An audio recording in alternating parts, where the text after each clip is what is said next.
Hey everybody, welcome back. I'm Jesse, your DM. Cody playing Lazarus. Brennan playing Dis. Mike playing Nim. Britt playing Kenna. And we are Double Doubles and Dragons. We're a group of goofy Canadians that have gotten together to play a little D&D. Sometimes we will say things that are inoffensive. We mean them as jokes, of course, and they're certainly funny to us, but some people may find this offensive. If you do, we apologize, but we don't want any hate mail about it. So just don't listen, okay? Let's jump right into the action. Okay, welcome back everybody.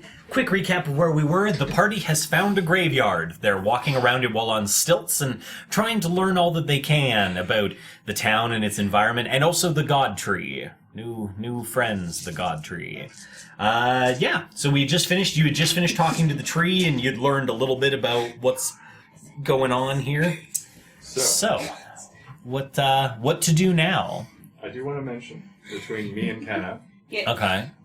there's a part of the description of plant growth that might make us safe here to try and help the tree. Okay. I Okay. say might.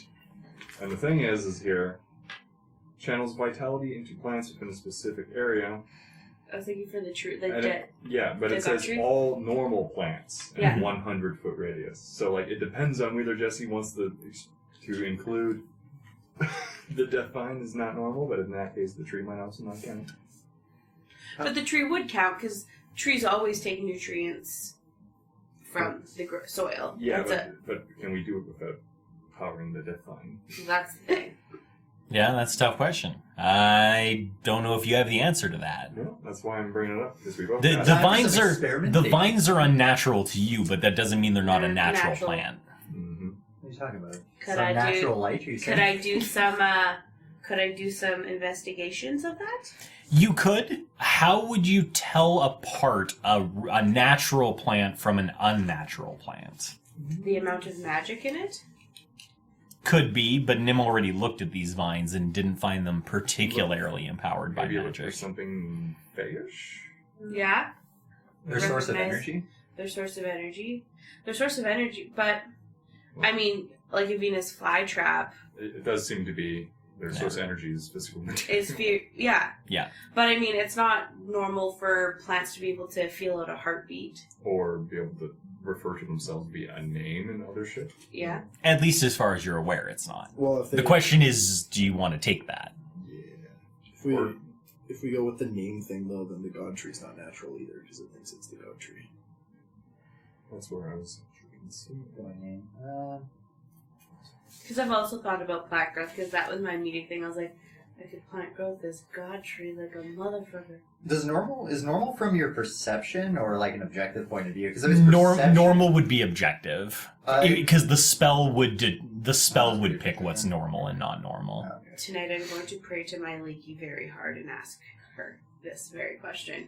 Fair. Because Alright. Kenna has like a connection to my leaky, could she use that as the defining like nature of like if it's normal or not? I mean, I would, Potentially, but there's no guarantee that my leaky wouldn't consider these to be normal plants either. Like you said, just because a Venus flytrap eats meat doesn't make it an unnatural plant. exactly. There's no guarantee that this vine would be considered unnatural. But if I pray to my Leaky and she says it is natural, then I would just like, we're not going to chance it. Mhm. Versus if she was like, oh, hell no, that's fake. Like, yeah. That's the biggest trick. This could just Yeah. as easily be a vine from some distant part of the world you haven't encountered before, and it's How completely does natural. It's speak- just had a lot of time to grow. How does speak with plants worded for talking to things? Like, does it define it has to be a normal thing to talk to it? No. Hmm. Well, let's see.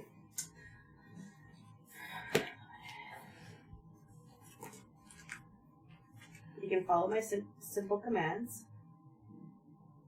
Can question plans about events in the spell's area within the past day, getting information about the creatures that have passed weather and other circumstances. You can also turn difficult terrain caused by plant growth, such as thickets and undergrowth, into ordinary.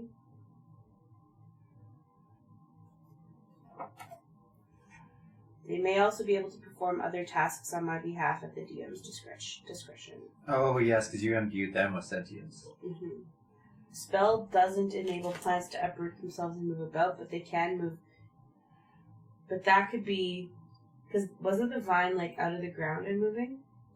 Thanks. Yeah. Because that is not normal plant-like behavior Hmm. to uproot. What about creeping vines?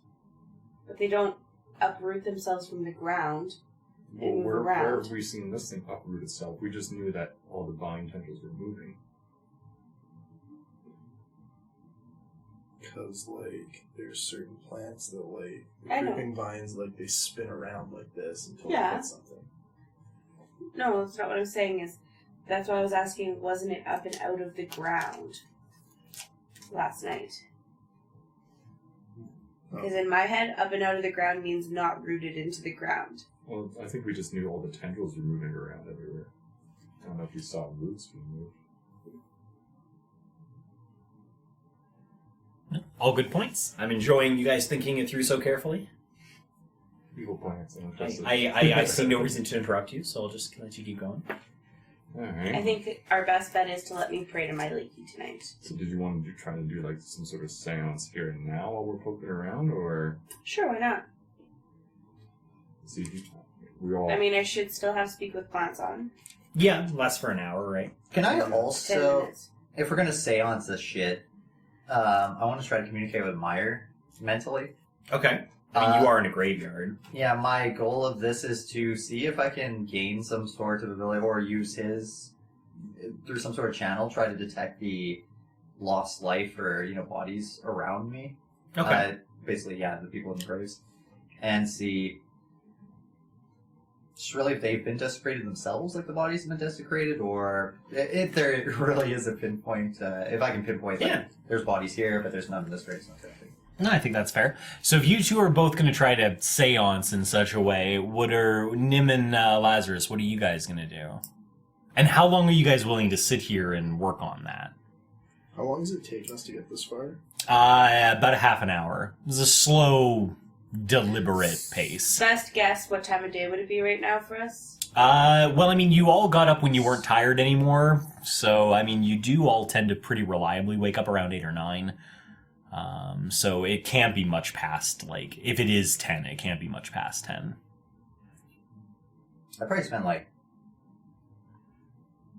well, if something happened, I'd move, but I'd probably try to spend maybe even 30 minutes trying to do it, unless it felt like right at the beginning there was no chance of a connection. Mm-hmm. Another question would be is how are you, because to ritual, to try to contact your god, especially in this manner, you'll have to do something to try to bridge the connection or create a holy site for yourself. How are you doing that with the vines? Are you going to try to clear out a spot, or are you going to... I want to ask the god tree if it's okay and climb it. And sit in the branches of the tree. Trying to connect with my leaky. What purpose would climbing me provide? A safe space to get out of these vines and contact my god. As well as an opportunity for her to connect with you through that. I do not understand. There is no need to climb me to contact me. You already speak with God. Specifically, I'm trying to speak with my leaky. Ah, the woman of the wild. The woman of the wild. I see. I do not believe she has any particular authority here, but as she's a friend, perhaps. Yes! She's a friend! Oh, that if, bitch. if she's a friend of yours, could you help me in contacting her? I have never contacted this creature, but you may use my branches as you see fit. Thank you. For me, Bird's a raven, right? Mm-hmm. He is. I'm gonna ask Bird to come down and hang out my shoulder while I do it. Ravens have a connection to death in a lot of Yeah. lore. No, I think that's probably fair. I also want to take out my the god weapon and kind of just stab it into the ground and hold onto the hill. Okay. Where in the ground specifically? Over a grave. Okay. Over a grave. That seems fairly direct. Which, I mean, is probably what you need. Over Death a grave doesn't that was a really... little bit safer from the vines, too. Okay. I mean, death doesn't really beat around the bush all that often. Tap out the lantern. This whole time we've been sitting around here, so Okay. make sure it's not burning. Okay. Nim, in that case, anything? I'm gonna whip out a looking crazy your dictionary. Lazarus sits there and lectures him how to better contact his god. What you gotta do, Nim? Yeah, I'll try to learn about gods from Lazarus, since I'm terrible at contacting. Okay, You can come hang out with me. so for those of you trying to contact somebody, let's do... Both of you do a religion check. Because we're all great at that. Except for him. Well, you know, you want to channel your religion, you gotta it's do just- it through religion. It's just, I think that's an intelligence stat. Yep. Yep. I'm using my inspiration. Alright, Dis wants to be inspired. Let us hope it works. Inspired to be smarter, please. I should go. Well, I'm rerolling that. It's on the side. Not because it's on a 1 on the side. No, not at all. I'm taking my one chance. It rolled into a crack again, but it was safe enough that that's still a real roll. Damn it. Alright. Okay, how'd you guys do? 15. 15? 10. 10? Okay. So, while Lazarus and Nim take a little bit more time looking around, Kenna settles into the branches of the god tree, begins to contact Myliki. How are you doing that exactly? Like, how are you reaching out? I think I have, like, a hand planted on the branch of the tree that I'm sitting on, and one on the trunk. Okay. And I think I'm just... Stroking the tree. No! I'm just touching it. So like that true? Oh my gosh. It's been a long time for that tree. And I'm just, like, saying aloud, Myliki, I need you. I need your help. Please come to me. I have to help our friend to the tree. Okay. And Dis, what are you doing? I'm also going to, since I have the one hand on the sword, which is like embedded in the ground, birds hanging out my shoulder, I'm going to use my other hand to touch my trinkets I have from Myra on my neck. And then I'll just say,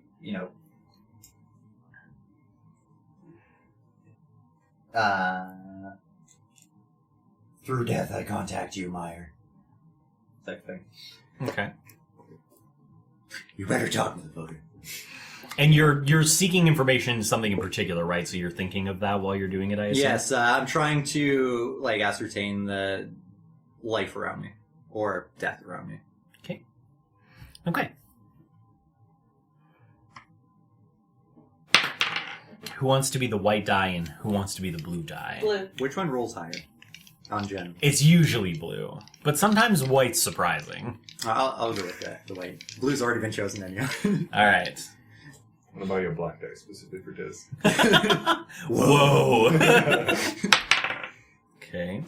Bird attacks Lazarus. Okay. You don't have that power.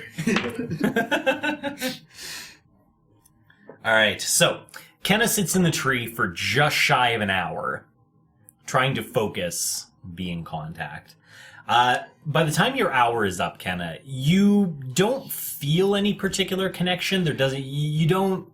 Nothing feels particularly enlightened to you. However, when you do finish and you kind of open your eyes and take stock of your surroundings, you do notice two things. The first is that the tree branch that you've been sitting on has bloomed ever so slightly. Just the little green buds, just a little. The other thing you notice is that the vines from around the base of the tree have retreated ever so slightly, maybe about an inch or two from the tree. Nothing insane, but there is just that little bit of withdrawal. Dis, for yours, you sit there for, again, a similar amount of time.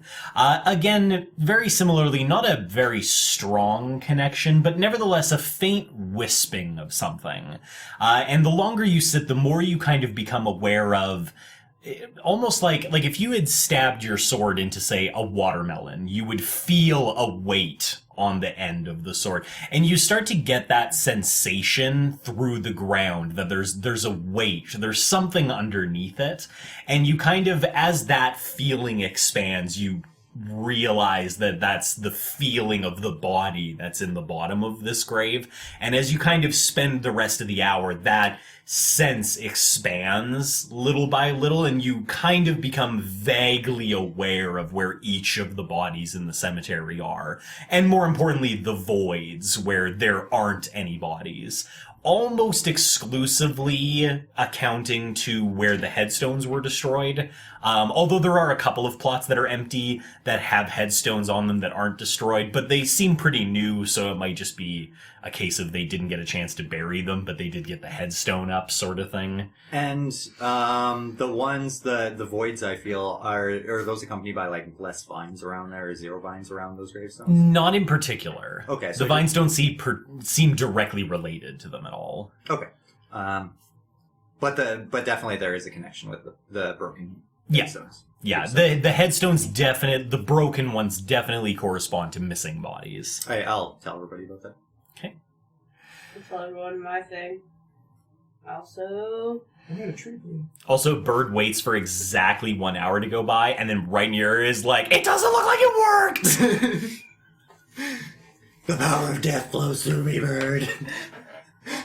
More like the power of boredom!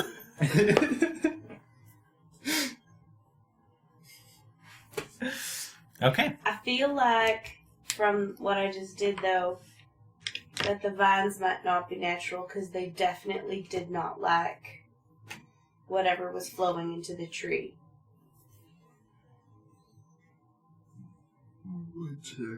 I think I have an idea. Oh boy. And then Nim got an idea. An awful Everybody was idea. scared. Phantasmal force the tree. I mean, I could just create a destroy water and water it. This is true. I could water wall it. Drown. I wonder Can't you if use Druidcraft on the vine? Because it's not a natural thing. Wouldn't it not work? Mm, 'Cause it said Druidcraft says that you can cause like something to like a seed pod to open or a or flower blossom or a leaf bud, but what would I be doing to the tree? I'd be using on the vine to see, Just use it on the vine. Yeah, and see determine if if it it's works. natural or not. to see if it works with your magic. Because or then if it works in that sense, then it would probably also work with plant grouping. We won't work want to do with that. plant growth. On the vine, I'm doing that? Yeah, because it's just like one little part of Okay, it blooms. sure, I'll try that. Okay. So, Kenna, you reach out a hand. What do you say, and what are you trying to accomplish? I'm trying to, I guess, make it grow. Find like a tiny, small little sprout leaf. And Yeah, and make it, like, come out. Okay. All right. And So I you... just, Yeah, go ahead. I just say grow. It does not grow. Oh. So, In fact, it doesn't really seem to react at all. Hold on, there is one thing that Lazarus 2 would like to confirm. They Yep. said they tried it, but Lazarus does have actual holy water going in. Try it. Okay. Follow one of my flasks. let's stay away from the holy water. Yeah, I'm gonna just like, and I'll just go to like one leaf and put one drop on it. Okay. The drop of water falls on the leaf, and you do see it kind of, not wither, but it does seem to dry out a little bit. It seems to have had an effect, but not a particularly strong effect. Where are we going to get a ton of holy water?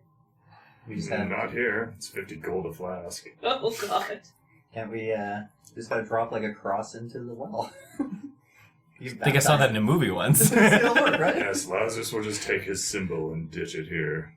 So you Really? just Thank take you. any water and just like splash on something going, the power of Christ comes out. And that's how we beat the fine. Seems to not like holiness, at least. I wonder also if we use plant growth on this tree, if it would cause the vines to retreat. Perhaps we should ask really when to return if there's some history towards the maintenance of this tree and the vines appearing. Perhaps it has simply become a cause and effect that the people disappearing and no longer being able to be buried here has caused the vines to return. It could have been a problem here for much longer than we knew. But I think there's still the secondary problem of people disappearing that most Right. likely aren't related to the vines nor related to the It might be reflections. that the people disappearing and not being buried is what caused the tree to weaken and the vines to appear in the first place. More so than the vines taking the bodies, you mean? As far as really said and believed that many of the more recent bodies were not able to be placed here. But that doesn't make sense as to why some bodies were dug up and taken away. Yeah, Before the some, vines. some of the voids that Dis is feeling are in definitely much older graves. We'll have to ask about that. More questions for later then. Are we going to try and power the tree now? Well, I mean, because that's the 8-hour thing, right? No, only it's 8 hours if you wanted to cover a mile. Oh, okay. It's instant cast if you wanted to target 100 feet. Okay. And like both me and Kenna can just line up and both simulcast it right on the tree. I don't know. Alright, well I guess Lazarus is casting. Kenna did the Make it research, cool. but Lazarus is going to have to pull the weight. I'm sorry, Kenna pulled a lot of weight there. Just because you can't. Okay, is that the plan then? Yeah. Alright, let's just see what this does then. Alright, Lazarus will set up and then Kenna can then guide for Lazarus' permission to touch the tree and then give it a good old plank growth to its face. Okay. You want me to ask? That'll be my last third level. Oh, well, no, I suppose then we should not. Okay. I meant, like, kind of, like, be there with him. Be like the Lazarus. Maybe I'll, Yeah, I'll because we just- still need to scout out that house, I think. Yeah, we still got shit to do. This is going to take one of my thirds. Okay. So, you place your hand on the tree, and you say, I suppose I've never cast plant growth. Come, Meldef, channel some nature through Lazarus. thought that was going to be your inscription at first, is guess I've never cast plant growth. Why is that a voice? Let's do Very it. Yes, good. I sacrifice you. All right, so you place your hand on the tree and you channel plant growth into it. There's a moment of calm, but soon you kind of begin feeling just a slight rumbling under your feet as things kind of shift underneath you.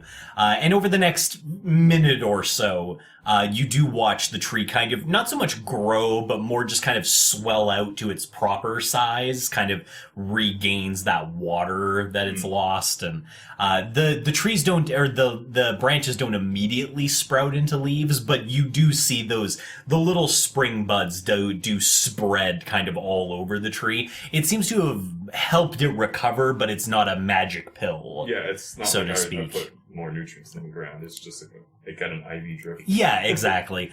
The other thing that you notice is as it's kind of increasing in strength, there is a reduction in the amount of vines, but not in a very direct way. Like, it's not like it gets plant growth and all of a sudden the entire, graveyard is clear sort of thing. But there is a little bit of it, of the vines kind of pulling away from the tree. So we need to plant a bunch of trees, and I need to plant growth the crap out of them, and the vines be gone. Well, we only know that this one specific tree was revered over years, and that's what made it special. But if we take some buds from it and plant the babies, I mean, God. country babies.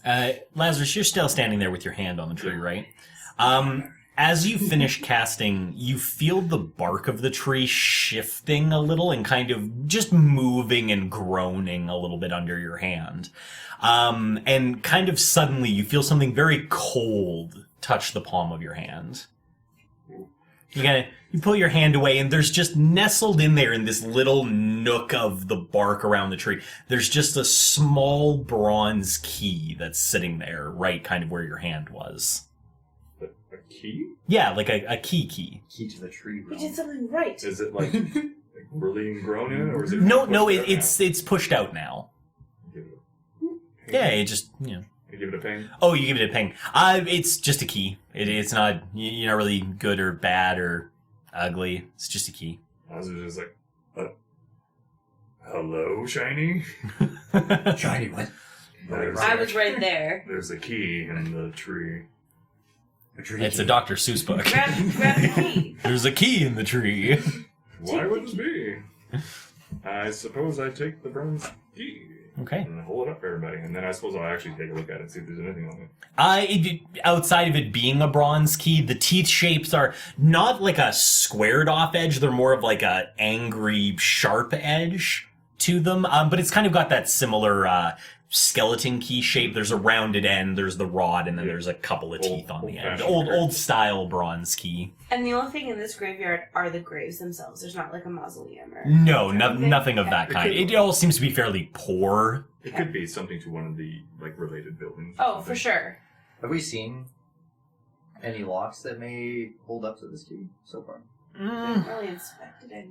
Not really, but Yeah, I mean, Dis has the certain background. You can do a history check to see if, but just looking at the keyhole, it'd be hard to, especially from a distance, it'd be hard to, but you can at least remember if you saw keyholes big enough for a key that size to go in. well, this is kind of the key that would.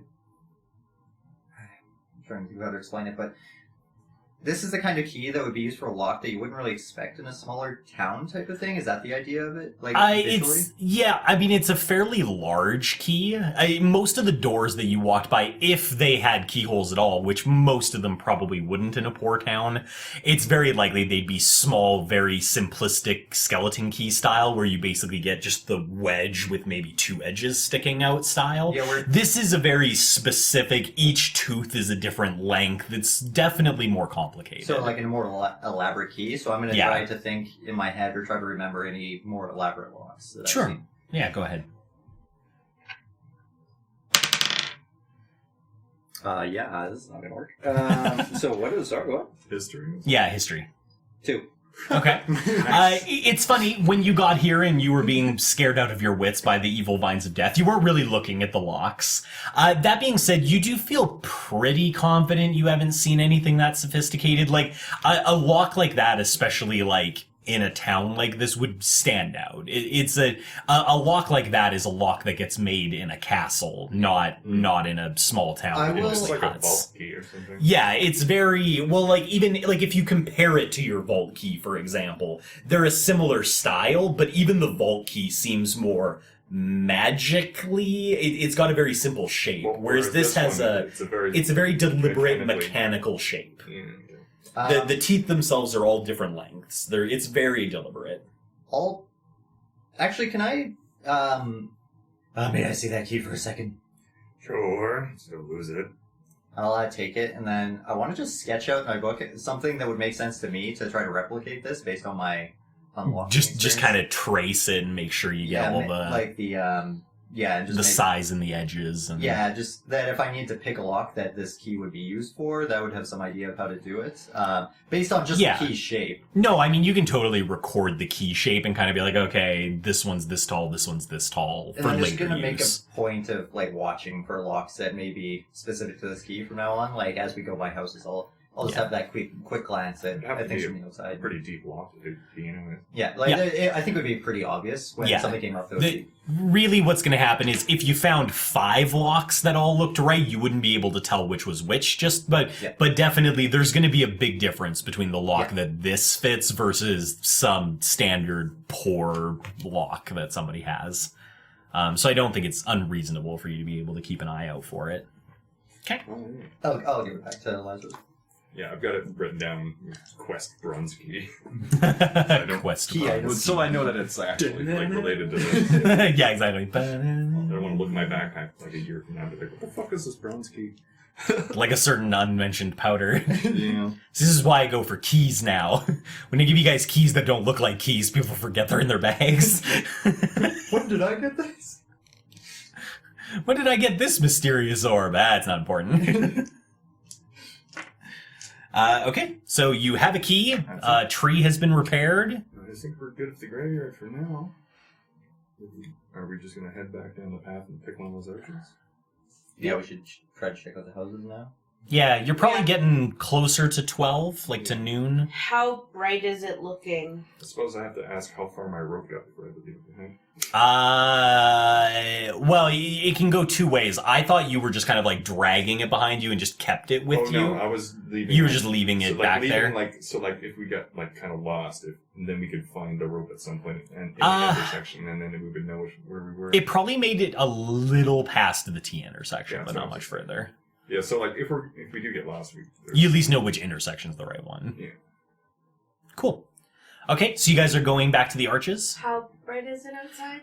It's the same brightness that it's been since you got up. There's been no change in the tone of light. Okay. Last night, was there a change in the tone? It did very much similar to the Stronghold. It went from being light to not being light. There is another spell I can use to power the tree later if you want to as well. Maybe, yeah. Divine Smite. I mean, I could water the tree, but then I'm going to create a reflection. Well, I would also probably be carrying possible reflections with daylight, because I can give it an hour of actual sunlight. Right. And you put the key in your backpack, you said? Yeah, it's just on me for now. Okay, back to the arches. This Brennan is just where gave you me make this us a look. little bit- Brennan gave me this, what do you mean you're checking where the key is? I mean, that's also What do you why mean you're double checking? My, I attach it to a DG chain, and then I sensitivity. wrap that chain around me, and then I wrap that me around this. There, now try to get the key. It burns through everything, including you. through the crowd. Okay, so you guys head back to the arches. It's slow going, but not in any way that's really different than it's been before. You just pick your way across, and you're back at the arches. So, poor Arch, probably be the normal house and not the funeral home. Lazarus thought the gate might be in the poor house, but he was wrong already. Yeah, I think we go with the poor-looking gate. Let's do it. Poor looking Arch it is. And to refresh, what are you? Why going to the poorhouse We're first? looking for the Journal. house. That's fine. Just making sure. He's just like, he chose wrong. Every time. Okay, so next question. The arch itself has no gate. It's just an arch. So if you look down, so the path on the right that took you through the wrought iron obviously kind of chained off to the right. And the one on your left, the fancier looking arch, kind of does the same to the left. This middle one just goes straight. It just kind of hops up that same rise that you saw the other road take. Kind of goes up over that same hill. Can't see much between there and here, so you'll kind of just have to get up and over there. Doesn't this mean that the residence is on the left if this one's going also up the hill? Mm-hmm. Alright. Fancy arch it is.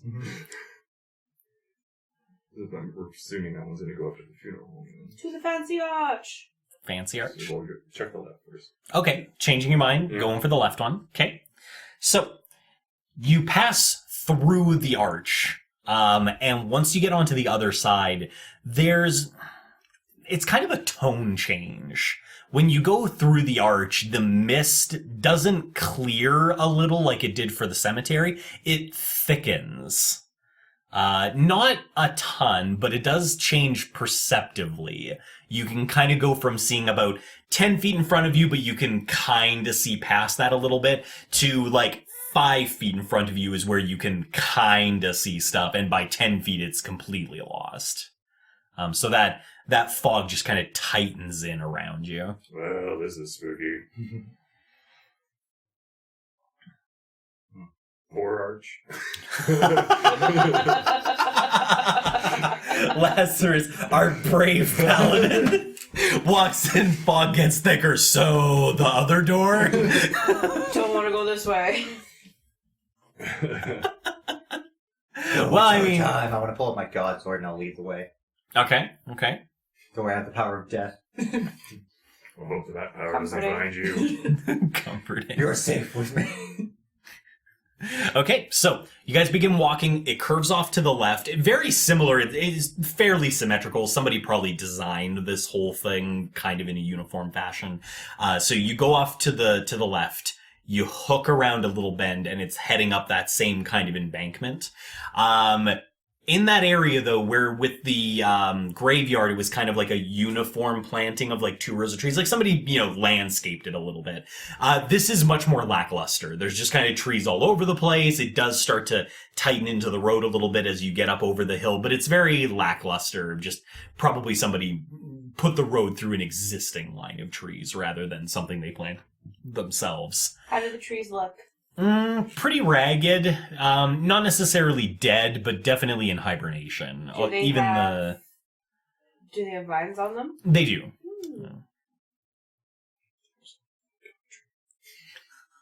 For he was a good They god look pretty tree. dead. I want to point at one of them and try to sacrifice it. Sacrifice the tree? Yeah, the dead trees. Nothing happens. Damn. Good. Imagine the power. The power. And that's how we lost Dis. And Dis became the new big baddie. Well, one of many anyway. Just imagine nobody gets a chance to revive. Sacrificed immediately. That's kind of what's For the happened first already. True. All right, so you guys crest the hill. As you do, there's a small area that's been cleared away to create kind of a front yard, so to speak. And set into that yard is what looks like sort of a cross between a simple farmhouse and somebody trying to set up something a little fancier, like kind of a plantation style mansion. It's a bit of a cross between the two. Some parts look nicer than others. It kind of looks like people have been renovating it over the years, sort of thing. As you have to get pretty close to it to see a good outline of it due to the fog. You really kind of get right to the base of the wooden stairs that lead up to the rest of the house, before you can get a really good look at it. It looks fairly dilapidated, but not necessarily more than you would think it would look after 10, 15 years. It seems to fall in that vein more or less closely. The other thing you notice is that vines do cover the building, but no more or no less than anywhere else you've encountered. Is there something on the door? There might be. You can't see it from the bottom of the stairs. Well, this looks like the one we were after. To the door. I was just gonna, I'm gonna, every time I put a stilt up, I'm gonna, shake and bang the wood steps a bit. Okay. It is a good idea. You're fairly heavy. When you kind of get up there, especially on the pogo, with a finite area for all of your weight, you kind of wiggle a little, and there's kind of a groaning sound, and then you do feel it kind of start to sink into the step. Definitely doesn't feel like the wood is super well put together, or at least not after having some time to degrade. Well, somebody else first then. This goes first. Sort of. Okay. You said him first. No. This is leading the way with Okay. the power of death. He's confident. He's very confident. Clearly. Okay. So, as you climb up the stairs, they do groan and creak fairly loudly. Some of that groaning and snapping actually doing you a little bit of a favor with making the vines kind of push away just a little bit. You climb the stairs and you end up on top of a not large, but decently sized front patio area. You can see an area where some chairs were at one time, though they seem mostly broken apart and shattered by the vines now. What you do notice is a bit strange, though, is as you kind of climb to the top of the stairs, you get to what would be the front door. And it is a door, but somebody's gone through, it's not just a normal door. Something's weird has been done to the door itself. It's made of a much darker, heavier wood than you would expect based on the rest of the wood of the building. And perhaps more strangely, every square inch of the door has been carved with different religious symbols. You recognize one for Meyer, you recognize one for Myliki, there are several you don't recognize, and they're all just kind of layered on top of each other, carved into the door.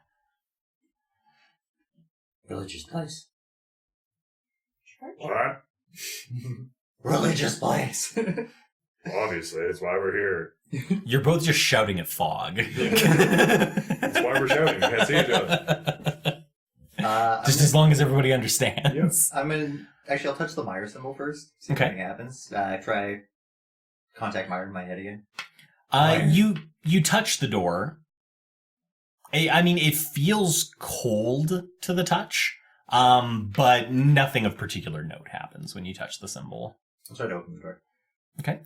You reach down. There is a door handle, pretty simplistic looking door handle. It's really just kind of your basic kind of latch handle. And you give it a tug. There's resistance there because of the age, but you do feel it start to slide. Like it'll come free if you give it a good enough reef. Alright, we can get in. Is Lazarus going to try and follow? Sure can. I'll make sure every step I take is where the riders of It's probably a the good stairs call. and everything are. On the beams. Sure. Do a. What are you better at? Athletics or acrobatics? Athletics. Okay. Well, do an athletics check. You're going to try to, using your muscles, distribute your weight as evenly as possible. 23. Okay. Lazarus makes his way slowly up the stairs, with actually not all that much creaking and groaning at all, with some deliberate care where he puts his stilted legs. He seems to have done just fine. You get up to the top area, and because it's kind of tight in there on the patio, so you can't really stand right next to Dis. You kind of have to go to the side a little bit. When you do, you realize there's actually a window there that you couldn't see because of the fog, and that Dis couldn't see from the doorway. But as you kind of move over to the side a little bit to give everybody else room to come up, you see the window a little bit. It is made of glass, and it's been carved as well. Somebody has etched religious symbols into the glass of the window itself. Is there anything reflective going on with that window, or is it all etched enough that it doesn't have? It's etched enough that it's become cloudy. Okay. Cool. What kind of a door handle is in the door? It's very a very simple wooden latch where you just twist it one way and a bar on the other side would slip free. I suppose, is there anything of relevance that I can pick out in the window designs? Probably not. You can do a religion check and just see if there's anything really obvious that stands out to you. So that bronze key we got, I'm assuming that has a reflective surface? It was made of bronze, so there would have been a certain amount of It didn't come out reflectivity. dirty or... Well, it's pretty rusty sitting on that tree or something. It came out of the tree more or less clean, but nobody really checked it to see how reflective it would be. It was stashed in the backpack, so there's no light hitting it. Maybe that's why he has it. Bronze doesn't really tarnish. Not a ton, no. But it will lose Bronze its is polish also over not time. super shiny. Yeah, unless it's not the shiniest Yeah. metal. If it was a gold key or a silver key or something like that, but bronze is pretty dull. Bronze isn't one that Religion is usually you will Okay. look into and see a reflection. So Lazarus goes in and you're not super familiar with all of the symbols that you see, but you do kind of see not so much a pattern, but just I recognize that one. I don't really recognize that one, but it seems pretty similar to that one, so I assume they're kind of related, or at least in a similar, pantheon type of idea. But one does stand out to you a little bit. There is one symbol that's been carved not all over the window, but it seems to be in kind of strategic locations, like the bottom right corner and the bottom left corner and the top right corner and right in the middle. But it doesn't seem to be a religious symbol. It almost looks like more of a family crest. It's not even circular like most of the religious symbols are in D&D for some reason. But it's not circular. It's more of a shield shape. It really does look like a family coat of arms. Master Nim, would you perhaps come look at these symbols and see if there's anything? They do not look religious or anything else. Perhaps there's magical wardings on the windows or something else. Okay, I'll come look. I'll go check them out. Okay, Nim also climbs the stairs. Nim, with the two of them up there's not that much room for you, but you do kind of squeeze your way in. What are you looking for? Just any details that would suggest it's a non-religious symbol, and see if I, maybe do a history check, see if I recall anything about... Seeing it before? Maybe not seeing it before, but, if it relates to, other family crests I've seen or something like that. Or if there's anything Seems fair. special about their, positioning that you know of. Yeah. What kind of check am I doing? Religion? It's history check. History. You're specifically trying to see if you've recognized it from somewhere. Oh, what is my history? Yeah, that's 26. Very nice. Okay. So Nim climbs up there, and he takes a look, and he uses his big brain, Nim's big brain, and he thinks back to all of the things that he's encountered since leaving the slave camp, and suddenly in that moment, something clicks for Nim, and he goes, I feel like I've seen this symbol before, or not exactly this symbol, but something really close to it. And he kind of sits there staring at it for a couple of minutes while his mind tries to work out where he's seen it before. Finally, it comes to you, at least part of it. The crest is split in half. One side has a field of wheat with some sort of animal in it. It's hard to tell with very simple window carving, but there's something in the grass. The left side is more of a family scene. There's a hearth and there's a chair and it maybe somebody's sitting in it. It's hard to tell with the carving, but it's kind of these two distinctive impressions from the family crest. And it occurs to you that the one on the left, the one with the field of wheat and some sort of animal in it, you've seen it before, that half of it. And after you think about it for a couple of minutes, you remember where you've seen it. You saw it on a pin that Lance had on his cloak that had that symbol. Much more predominantly, it wasn't just half of something. It was the whole pin was that. But nevertheless, it's definitely that, or at least very close to it. You couldn't say for sure if it's exact because you're just looking at a window carving, but it seems close to you. Lance is actually Tom, a missing kid.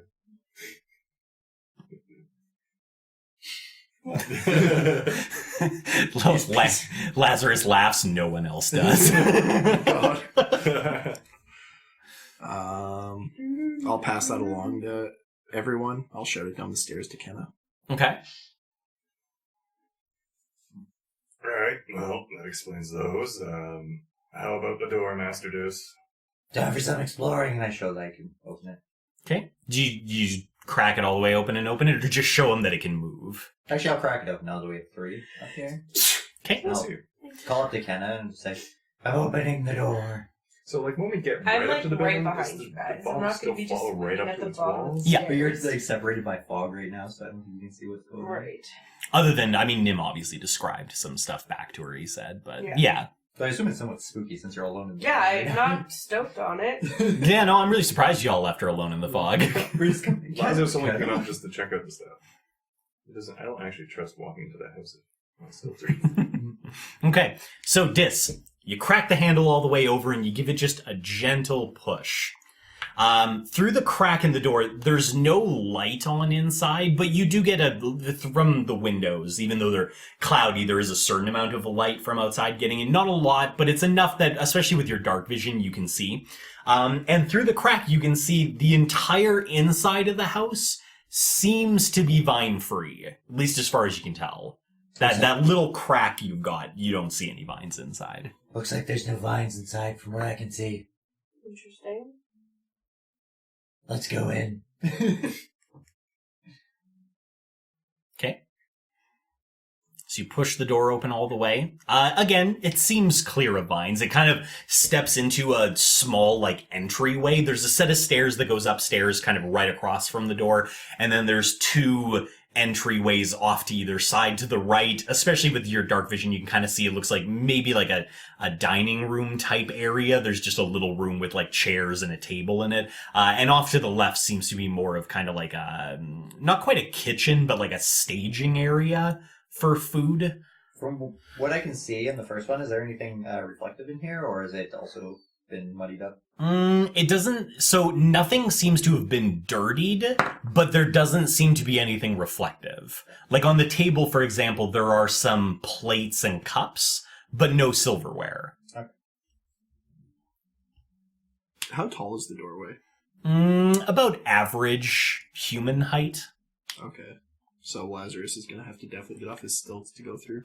Or duck fairly haphazardly to make it through. I'll need something like this to hold my hand in front of me while I lever myself down in the stilts and squat walk myself through. I will say this as well, since you're the only one inside right now. The inside looks like it fared much better than the outside in terms of like wood degradation and stuff like that. I suppose I will fetch Kenna. Well, I went up the stairs once I heard it was open. Okay. If I look around, so if I look on the inside of the walls, where on the outside of that same wall, it's degrading quite a bit, does it seem odd, the amount or the difference in degradation? It's hard to say. Like, the inside looks better than the outside, but you don't know how thick the walls are, or if that's any particular, if it's just the inside material fared better. You're not sure. How much dust is on the floor? Not very much. There is some dust, but we're talking like the amount you would find if somebody hadn't really cleaned their house in a couple of months. Not... Is there any footprints? No. At least not that you can see. So it looks like it hasn't been... It looks like it hasn't been entered in a while, but not as long as other stuff here looks like it hasn't been entered. It's like it's protected from the time. Shit.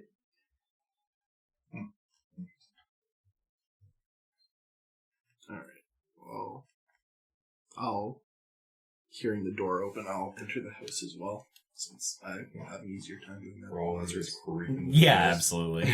Just kick Lazarus door.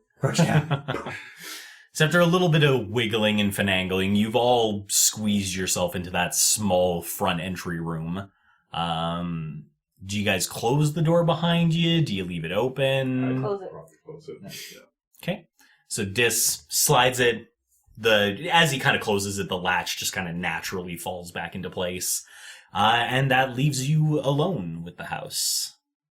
I cast light Okay. on my focus, like I usually do. Sure. It kind of blooms to light and gives you a little bit of easier visibility inside. Well, I mean, I could see. I was just Trying to help For out the the... experience without night Yeah. vision. I'm not the only one without night dark vision. I know, I was just looking at you first. Well, it looks all nimble hands forward to finding the journal. I'll head up the stairs. Okay, you're gonna go upstairs. I'm gonna follow this. Okay. Guess I'll search the ground floor. Okay, which way are you going?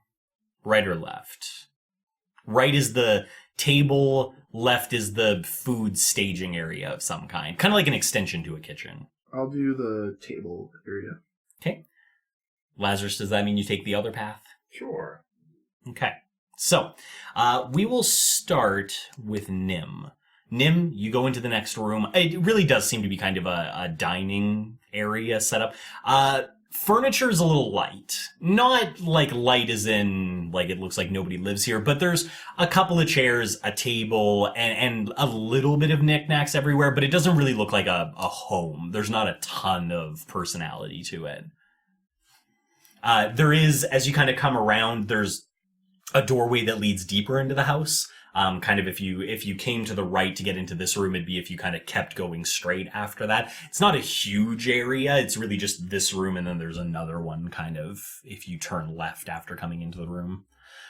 Just looking through the doorway, it seems to be just kind of not a bathroom, but like some sort of cleaning area. There is kind of some of the stuff you would see in a bathroom, but noticeably not like a toilet or anything like that. That might be done outside. But there is kind of there's a big like wash basin and stuff like that. Okay. And that's just a bit further into the room? Yeah, just a little bit. So you're in the room already, and then if you turn to your left, there's like the next room sort of thing. Okay. This room outside of the table and the chairs doesn't seem to have a lot in it. Are there any drawers or cabinets or anything to really search? Not in this room. Okay, then I guess I'll head to the next room. Okay. Lazarus, you went to the staging room area. Very similar experience. You kind of go in. It's a little light on furnishings. There's lots of cabinets and kind of countertop-ish areas, but not a lot outside of that. You don't really see a lot of like stuff up on the counters, like pots, bowls. It's half populated and half empty. Suppose we'll just go through and Kind of give each of the cupboards a check. check all the drawers. and Yeah, cupboards. give it an investigation. 9. Okay. You take a look around, a brief preliminary look, and you kind of open up all the doors and pull out of the drawers. Almost all of them are empty. Some of them aren't, but are filled with just kind of various knickknacks. Like you open one of the drawers and it's got some food preparation type items, like a big wooden mallet and a ladle and that kind of stuff. Nothing reflective, and many of the drawers and cupboards are empty, but just every once in a while you find little bits and pieces of kitchen material, but never enough to feel like there's enough here to be useful, just enough to be around. It's kind of like someone like threw away everything that was already reflected and just kept what was. Possibly, or maybe when they left, they took the things they liked and left the things they didn't. Hard to say. Yeah. But nevertheless, it does give you the impression of being lived in at one point, but now not so much. Your next room looks to be more of like a proper kitchen. There's an area that's been set up specifically for cooking. There's a big like wooden furnace in the back corner that's got a top on it for cooking and stuff. So that's your next room. Okay. For those of you that went upstairs, you climb the stairs, and when you get to the top, you realize that it's not so much a whole extra landing up there. It's not, the house isn't quite big enough for that.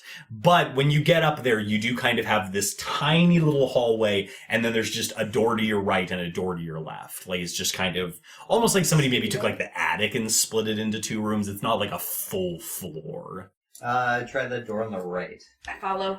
Okay. Kenna's gonna go with this. Dis, you pop the door open. It swings open freely. It doesn't really seem to be all that bound. And when you open the door, at least maybe for Kenna, you immediately realize the mistake. You push the door open, and even as it's opening, all you can see is bookshelves. And you're kind of like, oh boy. And then the door keeps opening, and it's just more bookshelves. We can't tell Nim. Can't tell You'll get distracted. We can't tell him till after this is over.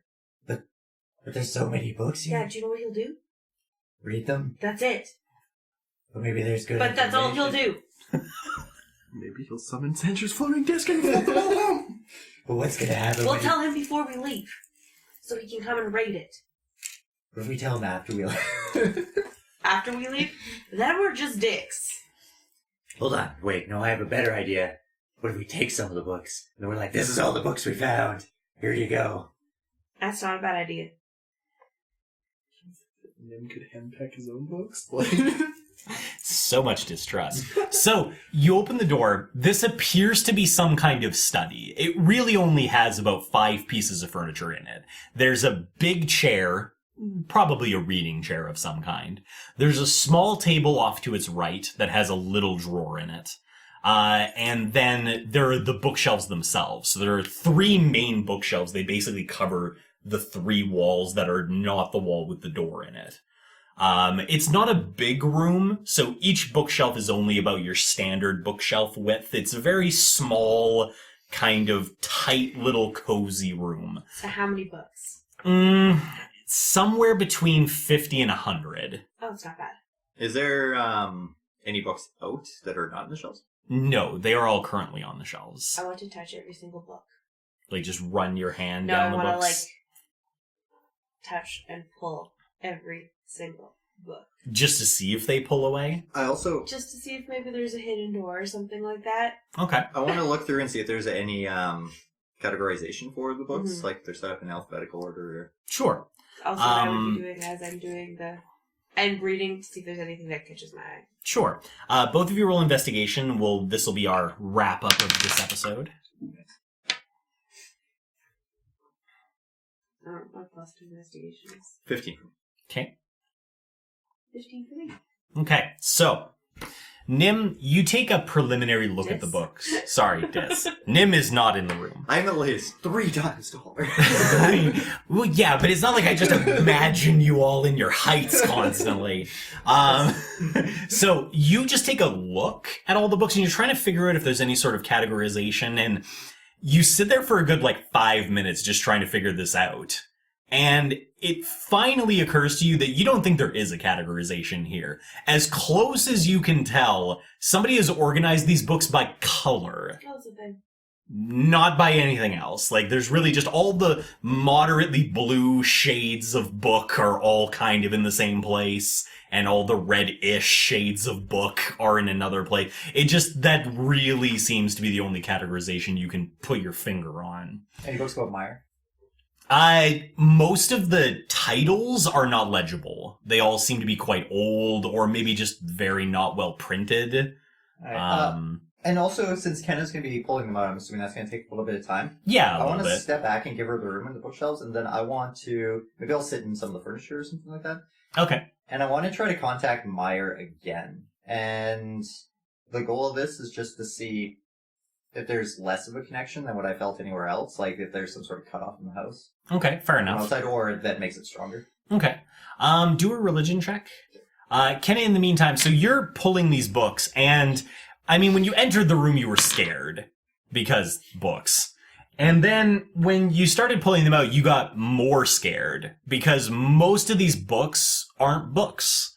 You kind of tuck them out of their little hiding, their little slid in place, and all of them just seem to be the jackets of the books, but no pages inside. Or at least quite a few of them. You finally, once you've worked your way through all of them, you find that it's at least 80 to 20 for being empty jackets versus actual books. You come away with maybe about 10 to 15 that are actual books. Okay. The rest of them are just the hardbound dust jacket, just slotted in there. What kind of monster does that? In the meantime, you feel there is a weaker connection here, but you're not sure if it's enough to just be like, before you were in a graveyard and now you're not. It's not a noticeable enough difference for you to be able to definitively say one way or the other. Okay. Sorry, I looked at the dice. Two things. Okay. I want to pile all the books up that are real books. Okay, so you'll pull those ones out. Yeah. Okay. And then I want to check the drawer on the side table. Okay. So you go to the side table, you've piled up all the real books and you've left the nonsense books. And then when you go to kind of pull out that little drawer, it doesn't budge. I'll go look at the drawer and figure out the contraption that's locking it. Sure. Roll an investigation roll. 9. Okay. You take a look, you kind of try to get at it, and you even lift the thing upside down and try to, you kind of get under it and stuff like that. Yeah, it's not going to open because it can't open. It's not really a drawer. Somebody just attached the facade of a drawer to the front of this table. This entire priest's house is just one dude trying to I want to look closer, knowing it's not a drawer. I want to look if there's some sort of hidden... that actually is a drawer, that there's some sort of slot in there, kind of like the we're getting tricked on here, and that's, Sure. Yeah, it's totally fake, but not really. There's actually a trap. Give it one more investigation, and then that'll be the last thing we do for this session. 18. Okay, so you're like, maybe this is the double fake. It's the fake drawer hiding the, I got this. And you give it another look, and no, it's definitely, it's not even remotely possible for there to be a drawer. There's, the tabletop, and then the legs, and the facade, like 4 little bits of wood to make it look like there'd be enough space for a drawer. And the drawer bit that's either been glued or something to the front. But as soon as you look underneath, you can just see it goes to the tabletop. There's nothing there. There's no place for that to be. And we'll leave it at that frustrating note for this session. Wow, what a cliffhanger! I wonder what's going to happen next time. Seriously, guys, thanks for joining us. Thanks for listening in. If you liked what you heard, share us with your friends. If you hated what you heard, share us with your enemies. Seriously, though, like, comment, subscribe. We'd love to hear from you, and we'll find out what happens to Double Doubles and Dragons next time.